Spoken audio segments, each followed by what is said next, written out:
ये जिस पे पैसे लगा रहा है ना, ये जिस पे पैसे लगा रहा है, यूएस कांग्रेस की बात कर रहा है, ठीक है। My encouragement to these 3 countries, Delhi का नाम लिया इसने, बीजिंग का नाम लिया, ब्राजील का नाम लिया। मैं इससे एक बात कहना चाहता हूं यार, तुम ट्रंप के कहने पे पैसा लगा रहे हो, ट्रंप के कहने पे। ये पलट जाएगा कल अगर इंडिया और यूएस की डील साइन हो गई। इंडिया ने सिर्फ ट्रंप को ये बोल दिया कि ठीक है, हम तुम्हारे ना 10 स्क्वाड्रन खरीद रहे हैं, 5 स्क्वाड्रन खरीद रहे हैं हम तुम्हारे, ठीक है। Trump will throw this guy under the bus. ये मार्क रट को बोलेगा तू है कौन पे मेरे बिहाफ पे बात कर रहा, धमकी दे रहा है, भाग यहां से। He can do that. दोस्तों, ये वही ट्रंप है जिसने एलॉन मस्क को बोला कि ये मेरा भाई है, ये मेरा दोस्त है, ठीक है। उसके पैसे लिए चुनाव लड़ा, उसके बाद उससे लड़ाई लड़ ली। विवेक रामास्वामी बड़ा इंटेलिजेंट था, उसको पहले पता लग गया था ये आदमी क्रैक है थोड़ा सा।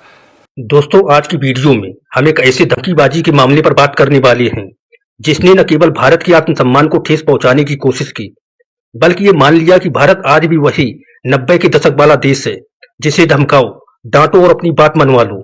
लेकिन जनाब, ये 2025 का भारत है और जिसने धमकी दी वो कोई छोटा मोटा यूट्यूबर नहीं था, नाटो के सेक्रेटरी जनरल मार्क रूटे थे। हाँ, वही नाटो जिसमें 32 देश हैं, वही नाटो जो पिछले 2 साल से यूक्रेन को बचाने की कोशिश में अपने होश गंवा चुका है, वही नाटो जिसका पूरा बजट अमेरिका के बिना अधूरा है। और अब इस जनाब ने भारत, चीन और ब्राजील को ललकारा, प्लीज व्लादिमीर पुतिन को फोन करो और कहो कि युद्ध खत्म कर दे, वरना तुम तीनों देशों को इसका अंजाम भुगतना पड़ेगा। अब मैं पूछता हूँ, ये कौन सी भाषा है? ये धमकी है या सलाम? भारत ने सीधा सीधा कह दिया, हमने आपका बयान देखा है, हम इसे बहुत गंभीरता से ले रहे हैं, लेकिन हमारी प्राथमिकता है कि हमारे नागरिकों की ऊर्जा जरूरतें और हम वो निर्णय लेंगे जो भारत के लिए सर्वश्रेष्ठ होगा। मतलब साफ है, तुम जाओ भाड़ में और तुम्हारी धमकियों का असर हम पर नहीं पड़ता। देखिए दोस्तों, ये जो नाटो के सेक्रेटरी जनरल मार्क रूटे हैं, इनका ट्रैक रिकॉर्ड बहुत दिलचस्प है। ये वही जनाब हैं जिन्होंने एक इंटरव्यू में ट्रंप को डैडी कहा था।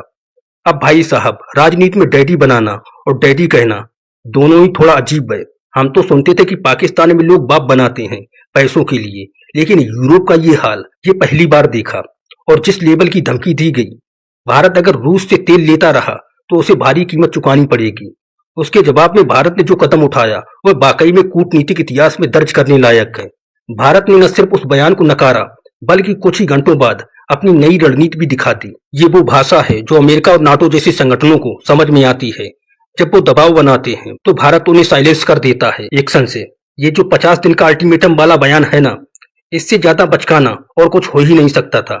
मतलब ये स्कूल की प्रिंसिपल वाली धमकी है कि अगर छुट्टियों में होमवर्क नहीं किया तो रिजल्ट रोक दूंगा। युद्ध में 50 दिन कुछ भी नहीं होते जनाब। पुतिन अगर युद्ध रोकना चाहता तो कब का रोक देता। और वो क्या करेगा? तुम्हारी धमकी से डरकर युद्ध रोक देगा। तुम ब्राजील, चाइना और भारत से कह रहे हो कि वो पुतिन को कॉल करे। भारत बोला, माफ कीजिएगा, हम व्हाट्सएप नहीं चलाते इन मामलों में, और पुतिन हमारा पड़ोसी नहीं है कि कॉल करके कह दें भाई अब लड़ाई बंद कर दें।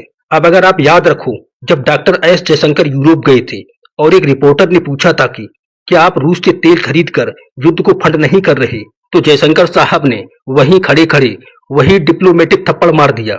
भारत जितना एक साल में तेल खरीदता है, यूरोपीय देश उतना एक दोपहर में खरीद लेते हैं। पहले अपना घर देखिए, पूरा हाल तालियों से गूंज उठा था और अब वही बात दोहराई गई है। देखिए, बात सीधी है, भारत एक सॉवरेन देश है, भारत किसी का ग्लोबल मिनियन नहीं है। अगर नाटो सोचता है कि भारत पर 100% टैरिफ लगा देंगे और भारत डर जाएगा, तो ये उनकी सबसे बड़ी भूल है, क्योंकि भारत ने इसके लिए पहले ही तैयारी कर रखी है। भारत अब वैकल्पिक एनर्जी रूट्स तैयार कर चुका है।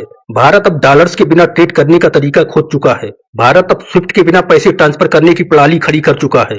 और मजे की बात सुनिए, जिस टर्की से नाटो इतना प्यार करता है, वही टर्की आज तीसरे नंबर का सबसे बड़ा रशियन ऑयल खरीदार है।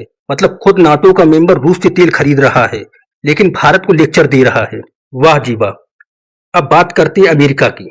अमेरिका चाहता है कि भारत चाइना से युद्ध करे ताकि उसका अपना फायदा हो, लेकिन भारत ने कह दिया जब हमारा नेशनल इंटरेस्ट होगा तब हम कदम उठाएंगे। क्वाड के लिए नहीं, नाटो के लिए नहीं, अमेरिका के लिए नहीं।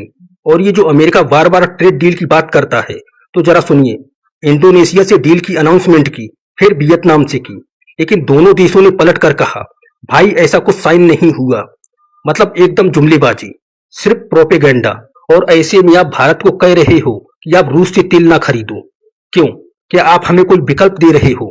नहीं, बस धमकी पे धमकी दे रहे हो। और भारत का जवाब, हम प्रिपेयर्ड हैं हर परिस्थिति के लिए, तुमसे जो बने कर लो। और दोस्तों, एक और मजेदार बात बताऊं, जब नाटो चीफ मार्क रूटे ने ये कहा कि अगर भारत रूस से तेल खरीदता रहा तो भारत को भारी नुकसान होगा, तो भारत ने उसी दिन अपने इस्तांत लांग रेंज बॉम्बर का खुलासा कर दिया, वो भी लीक के जरिए। मतलब सीधा मैसेज, हम आपके हर एक्शन के लिए 2 कदम आगे की तैयारी पहले से ही कर चुके हैं। और आज की तारीख में अगर अमेरिका भी सोच रहा है कि वो भारत को डरा लेगा, तो उसे पता होना चाहिए कि भारत के पास ऐसे हथियार हैं जिससे खुद अमेरिका डरता है। भारत अब कोई एडजस्ट करने वाला मुल्क नहीं है, भारत अब डील स्पॉन्ज नहीं है, भारत अब असली ग्रोथ इंजन है। और अब एक आखिरी बात, नाटो और पश्चिमी देश हमेशा भारत से अपेक्षा करते हैं कि भारत उनके वेस्टर्न एंगल को समझे, लेकिन वो खुद भारत के भारतीय दृष्टिकोण को समझने को तैयार नहीं है। भारत को वो सम्मान चाहिए जो बराबरी के रिश्तों में होता है, ना कि ऐसा कोई रिश्ता जिसमें कोई डैडी हो और कोई बच्चा। भारत कोई डैडी का बच्चा नहीं है। भारत अपनी शर्तों पर दुनिया से रिश्ते बनाएगा। अगर तेल रूस से खरीदने से भारत को ऊर्जा मिलती है और देश के लोग सुरक्षित हैं, तो भारत वही करेगा, चाहे कोई कुछ भी कहे। और यही है असली आत्मनिर्भर भारत की पहचान। आपका बहुत बहुत धन्यवाद इस वीडियो को अंत तक देखने के लिए।